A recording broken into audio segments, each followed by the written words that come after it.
This video was intended to inform and educate the public. Welcome once again to the Junkyard News. I'm your host, Junkyard Dog, and today we're going to be going over a case out of Kansas. Now, this did happen last year, but I thought it would be important to talk about it. Most states in this country have decided to lean towards legalization or medical in regards to certain substances. There are still some holdout states that it's completely illegal to even be in possession of certain things. You want to know why I pulled you over? Littering. Officer, that's not ours. And law enforcement in Leos in those very restrictive states, when surrounded by states that are more lax or have legalized or decriminalized, know that there's an opportunity to, let's just say, do some road pirating. Okay? So in Kansas, the Kansas Highway Patrol has a history, or had a history, of targeting out-of-state drivers. That being said, out-of-state meaning from neighboring states. Any vehicle that had a license plate that was not of Kansas, especially if they were in a state bordering Kansas, where legalization or decriminalization had happened. You stop enough of those type of cars, you're bound to find something eventually. It's a numbers game, right? But that's not the whole story here. These Leos, particularly Kansas Highway Patrol, have been trained on what's called a two-step stop, which courts have really said, no, no, no, no, no. You can't do that. You can't do that. But they would continue to do it anyways. And last year, the judges really gave him a slap. Really gave him a slap, said, no, this has got to stop immediately. So picture this. You're driving from one state to another, or you're driving into Kansas, and you look down at your dashboard and you notice you're almost out of gas, or you're getting low, and you think, hey, that's a good price right there at that gas station, and we're going to stop and get some gas. Well, Kansas Highway Patrol would love to sit at these types of gas stations, and they would wait and kick back and eat a donut maybe and some coffee and chat amongst themselves and just wait. And soon enough, eventually, they would see a car with out-of-state plates. And then when that car topped off their tank or went to the bathroom or whatever the case may be, when their business was done and they hit the road, guess what would happen? They would be stopped for some reason. They would be pulled over for some reason, whether going 2 miles over the speed limit, or, oh, you swerved a tiny bit and touched the line, or you got dirt on your license plate and it's not fully visible. If an officer wants to pull you over to justify it at that moment in time, he can come up with something. We all know this. We all know that's a fact. They will say anything. They can find anything. You have a religious icon hanging from your rearview mirror. No, no, no, that obstructs your view. You got a light bulb out on your license plate. You name it. They follow you long enough, they can figure out something to pull you over for. So they would conduct a traffic stop. And the officer would be nice, and they'd come up and say, get your license, registration, Some of them would even tell you why they pulled you over. You know what? You were going 5 miles over the speed limit, so we're just going to check on you. You got your license, registration. I'll probably just give you a warning, yada, yada, yada. They would probably start with the old, where you headed to, where you coming from, the real fishing expedition, but really weren't getting anywhere or didn't smell anything, um, they would finish the traffic stop. But most of the time what would happen is if they really, really, really wanted to search the car, which happened most of the time, they wanted to look and dig and throw everything around and try to find something. It's a numbers game. They would either issue the warning or issue the citation, whatever the case may be, and they would give everything back to the driver, and then they'd turn around and take two steps towards their car. And once they took that second step and the traffic stop's over, they would stop. And this is where the two-step comes in. They would stop, they would turn around before the car drove off, because normally it takes drivers a minute to leave the scene, especially if the officer's not back to the car yet. You put your seatbelt back on, probably turn the car back on. So, two steps. And guess what? Whoop! They would turn around and walk back to the window and start a consensual conversation with the driver. They wouldn't tell the driver it's consensual, that the driver was free to go. Most of these drivers realized, oh, well, he's talking to me. I guess the traffic stop's not over. It was. But most people in that position wouldn't know that. They wouldn't feel that. The officer's still outside my window, or he's talking, he's asking me some questions, we're shooting the breeze, and you wouldn't feel like you were free to go. And that's the issue, because they would prolong the traffic stop or end it, but the courts have pretty much said in the past, the traffic stop's over. You can't prolong it. And if you go back up to the window, even after taking a couple steps towards your squad and ending the traffic stop, but you go right back, any driver is going to feel like they're not free to go. That it's still the same traffic stop. It's not consensual.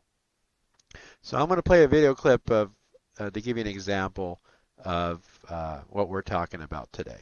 It sure was.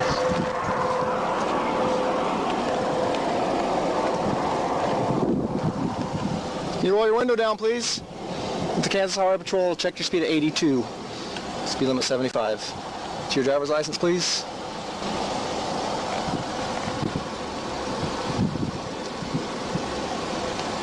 Do you have your rental agreement with you?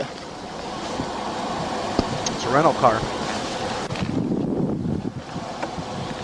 So let me see your other right hand there, please. Thank you.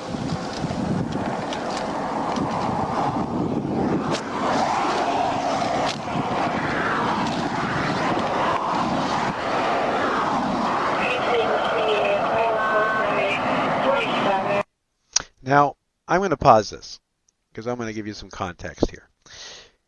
This driver, specifically, stopped at the gas station. The officer, or let's be specific here, this Kansas Highway Patrol trooper who was kicking back, noticed this driver, noticed these out-of-state plates at the gas station, was watching him.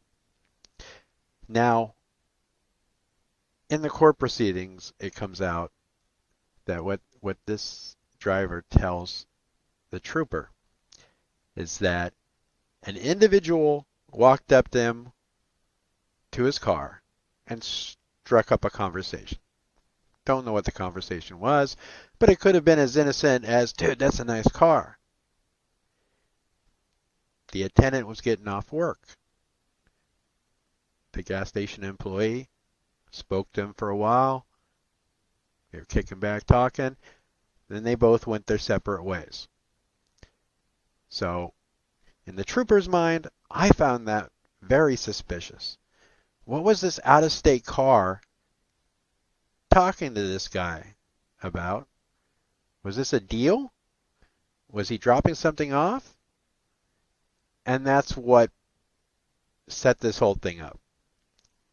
He wanted to pull this car over with out-of-state plates just because he had a conversation with what turned out to be an employee at the gas station who was leaving work. But he found that suspicious. So he pulls the car over down the highway. On I-70 east of Hayes, in the area of Victoria, 68. Where are you coming from tonight? A silver 2007 off the river. Okay, where are you coming from tonight? Where at? You're coming from west. Okay, is that in Kansas? Is that in Colorado? Where's west? I like it. This driver. I like this guy. I already like this guy. The officer asked him a fishing question. He says, "Where are you coming from?" "Coming from the west."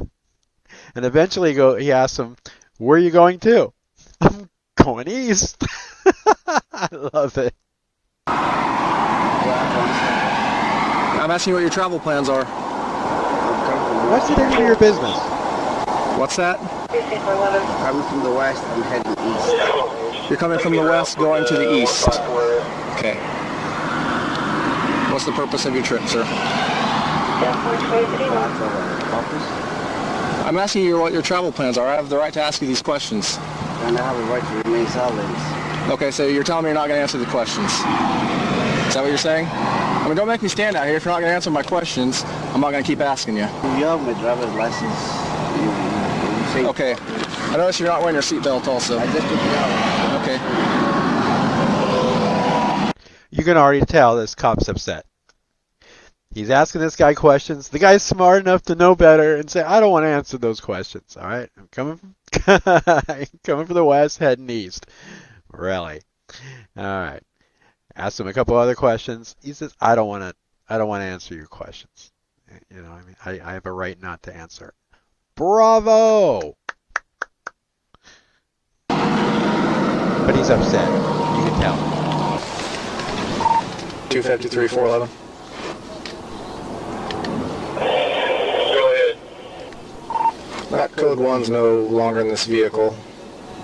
I don't know if he might have been in that Charger that you ran. You might check the 157 exit to see if he stopped.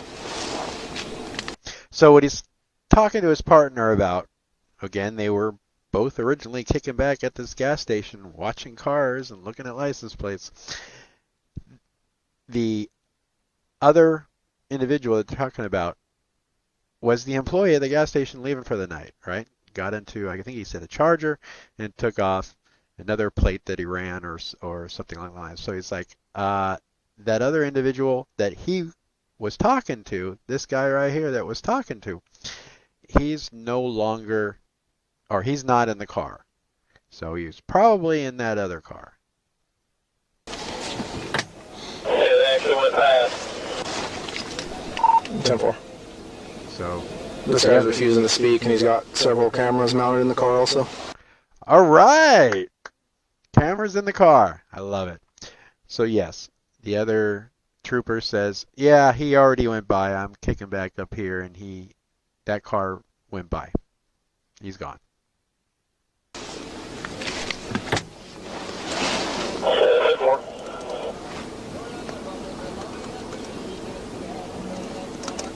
Go to the front Charger, or we'll get come to you. Alright, you can come here. Hey, where'd your buddy go? The guy you were with at Love's. The gas station you were at? Yeah, when you were getting gas. Go ahead. User received a call Did you get a different car or what? report of a possible 1047 with an animal near the 169 westbound. He's still not answering this guy's questions. I love it. So he's asking him. He's like, where'd that other guy go? Was he in that other car? The guy that you were talking to at the gas station? Dude, get over it. Stop with the fishing expedition. With a silver Nissan Altima, the individual already has AAA en route. They're asking if we can check on it, but You know what I'm talking about? something else. Don't remember talking to the guy at Love's? It's at the gas pump? in the area of the 169 westbound. What? Yeah, we've been monitoring the KGB radio traffic. I'm not talking about any troopers. I said the guy at the gas pump that was with you. I was at Love's. I saw you. Yes, you were getting gas in this car. There's a white guy with a hoodie on talking to you at the gas pump. He walked right beside you. 5040. I opened the door. No, at the gas pump. Okay, at 1019 East 17th Street. Oh, okay. See, I wasn't seeing things. There was someone there talking to you. So yeah, so he tells the cop, dude, I don't know that guy. That guy works there. He was leaving. What are you talking about? He's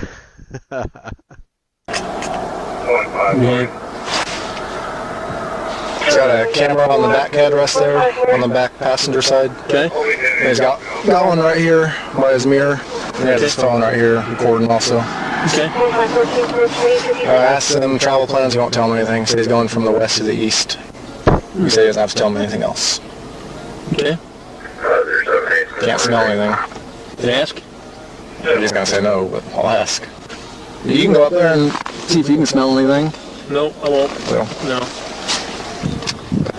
yeah, nothing. So I'm thinking it might be in the other car. Okay. The other car. These guys are so focused on finding something that he's now saying that the gas station employee that left probably has something just because he was speaking to this guy at the gas station. He didn't know him. The guy probably come up and had it, like I said earlier, had a conversation. Hey, man, nice car, or hey, you got a light for my cigarette, or we don't know. But it could have been something completely innocent. But, they see bad guys everywhere. Everybody's a suspect. When you're a hammer, everyone you see is a nail. What do you say? Just playing the game, won't answer any questions. You gotta answer this with yes or no question. He said we're wasting his time, or wasting our time. I said, not wasting our time. So I told the dog gets here. I said it'll be about 10 minutes. He said the other guy was a gas station attendant. It might have been. I don't know. Might have been. Guy at Love's. Came outside, that was with him? There was a white guy driving that silver Charger. Kind of a scruffy looking. Yeah. He refuses to answer questions. He rented this car on the 8th of February. So now he's going through the rental agreement, trying to find something, right? Now, it's well known that when you rent a car, you have an expected return date. You don't always have to return it like on that date. You can call them and say, I'm going to keep it for a couple extra days, or, some company, I wouldn't recommend doing it to Hertz, but there's people that return their rental cars back late all the time, and they just end up paying for the extra days. It's not a crime. Shows at 12:45 p.m. in Wichita, Kansas. It shows that it is due on February 10th, today, at 1 p.m., which obviously it's 8 hours past that. So immediately this guy's thinking, this Leo is thinking, oh, is there any way I can charge him with auto theft or something like that? Give me a break. He won't tell me where he's coming from or where he's going, just says he's going from west to east. I love that. He also never rolls his windows down the full way either. He only rolls them down about 1/4 to halfway down. Which is smart. You don't have to roll your window down all the way. Just roll it down enough to have a conversation Not that I'm saying I want you to talk to the police, but to hear what the officer's saying, sure, you got to crack your window. You got to be able to pass documents. There's nothing that says you have to completely roll down the window. So we're talking about Kansas. As you can see, Kansas in the red, right in the dead center, is red, which is illegal to have certain substances. There's still a war on drugs going, all that type of stuff. So if you notice, all the surrounding states have passed certain measures, decriminalized, medicalized, you name it. So that's why they target out-of-state plates. Kansas Highway Patrol. Two-step technique for launching vehicle searches challenged on constitutional grounds. Troopers stop motorists for minor violations before bringing in drug-sniffing dogs and prolonging traffic stops. Kansas City, Kansas. Margaret Shauna and two of their children set off in good spirits for their first family vacation in a newly acquired recreational vehicle traveling from Colorado to Alabama via Interstate 70. In central Kansas before dawn in March, their camper caught the attention of Kansas Highway Patrol Trooper Justin Rohr, R-O-H-R. He whipped his cruiser across the median to head east at high speed to track down the RV bearing temporary Colorado tags. The trooper briefly paced the camper in the left lane before sliding to the right and lighting them up on a pretext that the right rear tire touched the white fog line. Oh my gosh, what a violation. Your tire touched a line. I just wanted to make sure you weren't sleepy, the trooper told the driver. Rohr's dash camera and audio feed from the trooper on the scene created a vivid recording of dialogue and imagery. Rohr asserted he could see paint on the driver's hands and claimed to sense the presence of fresh paint or car body putty when he approached the vehicle. Two other troopers said they couldn't smell anything odd, but Rohr pushed the theory someone had sealed a secret compartment within the RV to hide illegal drugs. Wow.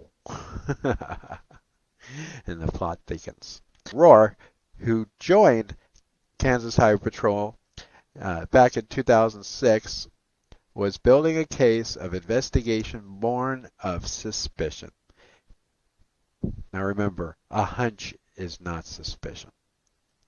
He still lacked cause to order a search of the camper by the drug-sniffing dogs waiting in his cruiser's rear seat. In the interim, he handed Erich a warning for nicking the highway's white line. So he's issued him a ticket. It's done. It's over. Or you would think. Now you guys have a safe trip, Rohr said. Drive careful. The video showed Rohr took a few steps towards the rear of the RV before spinning back to engage the driver again. It's known as the Kansas two-step, a technique taught to Kansas Highway Patrol personnel to signal termination of a routine traffic stop and initiation of a separate effort to elicit information and gain entry to a vehicle to search for contraband. The officer's request sounded simple enough. Hey, sir, can I ask you more questions? And the driver thought the trooper's inquiry had gone on long enough and was leery of what might transpire next that he'd prefer not to engage in any more conversation. At that point, Rohr announced he was detaining the family pending a drug dog assessment and possible deep dive by troopers. He later reported that the driver refused the patrolman's access to the RV, but admitted in the deposition that wasn't true. The driver said he wanted to leave, but wasn't directly asked about a search. I think you might have a false compartment in this vehicle, the trooper told him. He ordered both parents and the children out of the RV into freezing weather.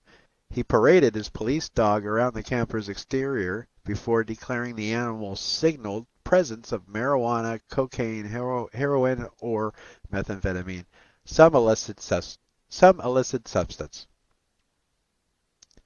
He said the canine's sensitive nose gave him reasonable suspicion to explore the vehicle's interior as other cars and trucks continued to zoom past on the interstate. Kansas troopers on the scene dismantled parts of the RV's dash, smashed smoke detectors, dumped clothes on the floor, ransacked the refrigerator, damaged the restroom door and towel rack, broke a panel under the shower, and disabled the toilet. The law enforcement officer's search included exploration of external storage bins. They crawled under the vehicle to tap metal panels, peered under the hood, and climbed a ladder off the bumper to examine the roof. They found nothing illegal. No drugs, no guns, no cash, no nothing. The driver stated, "I was fearful. I didn't know what to expect. Still suffered anxiety from the experience. I was scared and nervous. I was mad. I was very upset. I felt it was a waste of our time. I don't feel safe driving through Kansas anymore." Dorothy, we're not in Kansas anymore. Constitutional challenge. As the sun started rising to the east, Rohr told Maloney and Eretz he was sorry for wasting their time. He didn't apologize for what Maloney, Eretz, and other plaintiffs contend was the Kansas Highway Patrol's practice of violating Fourth Amendment protections against unreasonable search and seizures. A victory. And a victory for civil rights, federal judge orders Kansas Highway Patrol to stop the two-step and other unconstitutional practices. A federal judge has ruled against the Kansas Highway Patrol and in favor of motorists, ordering the Highway Patrol to stop its policies and practices in detaining motorists without reasonable suspicion and of the infamous Kansas two-step. Gotta do the Kansas two-step. This is a huge win for our clients and anyone else who travels on Kansas highways. In the decision, the court ruled that the policies and practices of the KHP is in violation of the Fourth Amendment and a previous court case, which is precedent, of Vasquez v. Lewis, noting that as other states have legalized certain substances, the KHP has waged war on motorists. And as war goes, this one is relatively easy. It's simple, it's cheap, and for motorists, it's not a fair fight. The war is basically a question of numbers. Stop enough cars and you're bound to discover something. The Fourth Amendment promises all of us protection against unreasonable search and seizures. This case was about sending a clear message to the Highway Patrol. It was past time to put an end to these practices that trampled on the fundamental rights of people traveling on the Kansas highways. Now, the court's ruling came after 2 weeks of trial for a judge in the federal district court for the District of Kansas. The bench trial followed 2 separate jury trials in early 2023 in which plaintiffs Shaw and Bazier presented their individual damage claims, and in both, the juries each found that the Kansas Highway Patrol troopers had violated each of the plaintiffs' constitutional rights. At the trial, plaintiffs argued that the KHP troopers' training and instructions remained deficient by failing to integrate a previous court decision that from way back in 2016, which was again the Vasquez v. Lewis case, which found state of origin and other innocuous conduct did not meet the standard for reasonable suspicion of drug trafficking activity by a driver. KHP training materials also include use of the Kansas two-step, in which an officer will end an initial traffic stop and turn away from the vehicle, take a couple steps as though returning to the patrol car, and then return to the driver and re-engage a new consensual encounter to answer more questions. As a result of the two-step, motorists did not feel free to leave and instead end up detained. These practices turn something minor like a traffic violation into a degrading and lengthy roadside detention, or worse. When we give police the power to conduct these pretextual stops, assume people to be traffickers, and use flimsy justifications to get inside their vehicles to prolong traffic stops, we turn what should be a simple ticket release scenario into something longer, fraught, and complicated. And in this, we also creating a condition for police violence against community members, especially certain minority groups and neighbors. That's right. The court put the smack down on them. Until next time, Junkyard News and the Junkyard Dog.